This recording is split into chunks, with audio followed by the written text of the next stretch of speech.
Alright, welcome. Today I have these two iPhones. I just got a free carrier upgrade, so this is my new phone.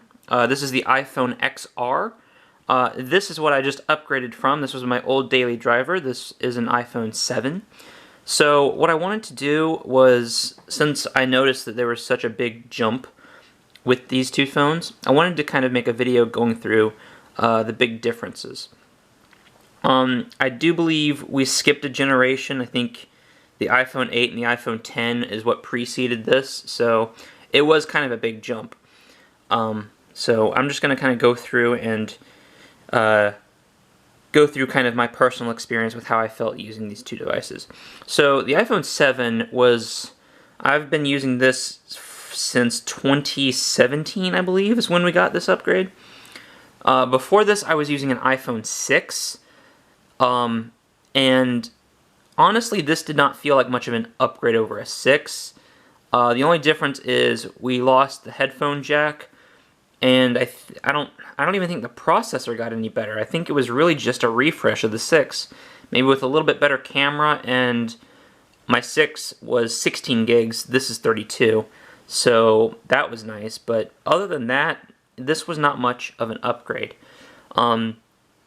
I really did love my 7. I thought the screen, this size screen, is pretty much perfect for me.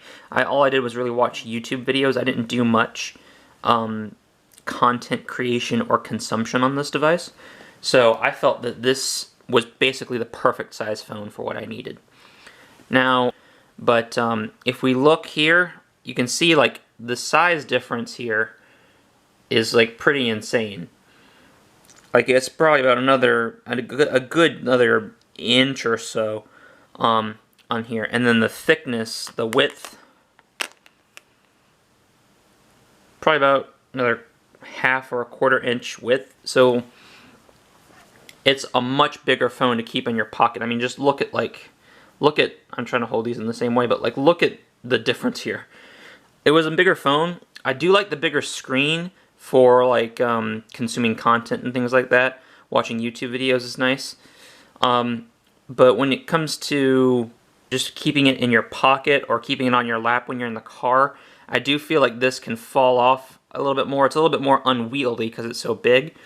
It might just be that there's a learning curve to that, but I don't know. I really did prefer the size of this, the iPhone 7. So now is probably going to be the biggest thing, the elephant in the room that I'm going to address, and this is where I really do not like the XR over the 7, and that is the home button. They got rid of the home button. I think they got rid of the home button for just the standard iPhone 10, the iPhone X, but I miss the home button. The biggest thing that I really loved about this was the fingerprint sensor. When you open up the iPhone, you just use your fingerprint, and you're good to go. This, you have to swipe up. I just dropped my iPhone 7.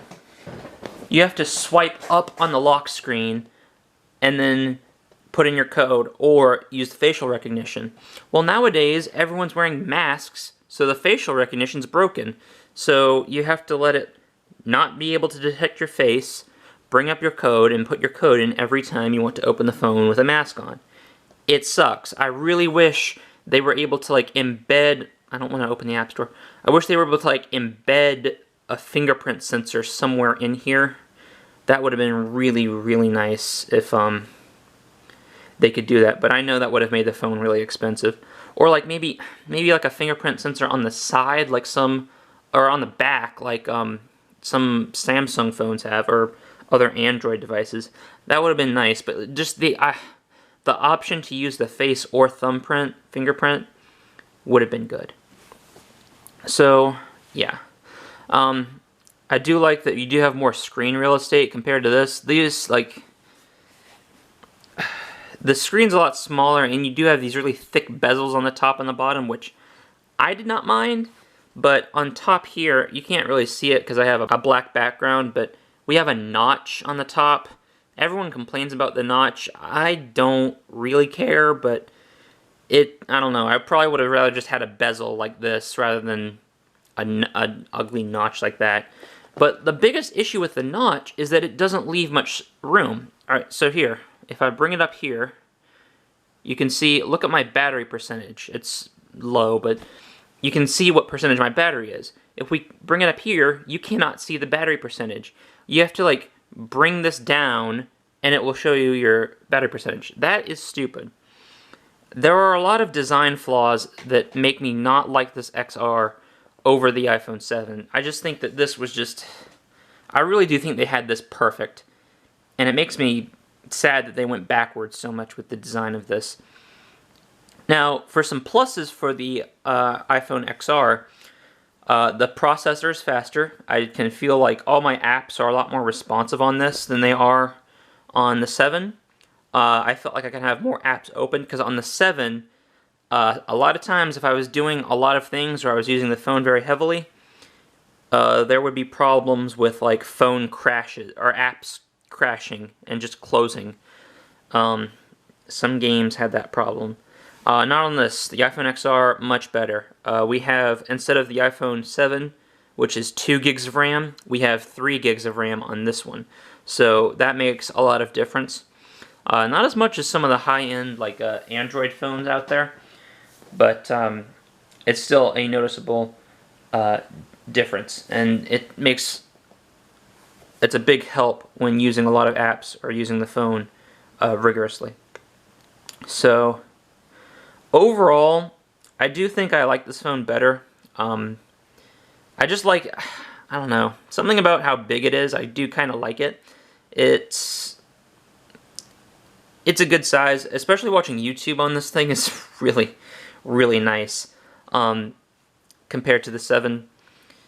Although, I just think that the 7 had these little bells and whistles that did make it better in some ways. Like, I love the battery percentage. The thumbprint reader on this thing was just so good. I really wish they didn't get rid of that, because obviously they couldn't foresee a pandemic when they were designing this, but gosh, like, masks absolutely break the facial recognition feature, and that just really, really sucks. So hopefully in future devices, I don't know about the 12, but maybe with the next one, we can see them maybe start to turn back to a thumbprint sensor. I don't know if they will or not, but yeah.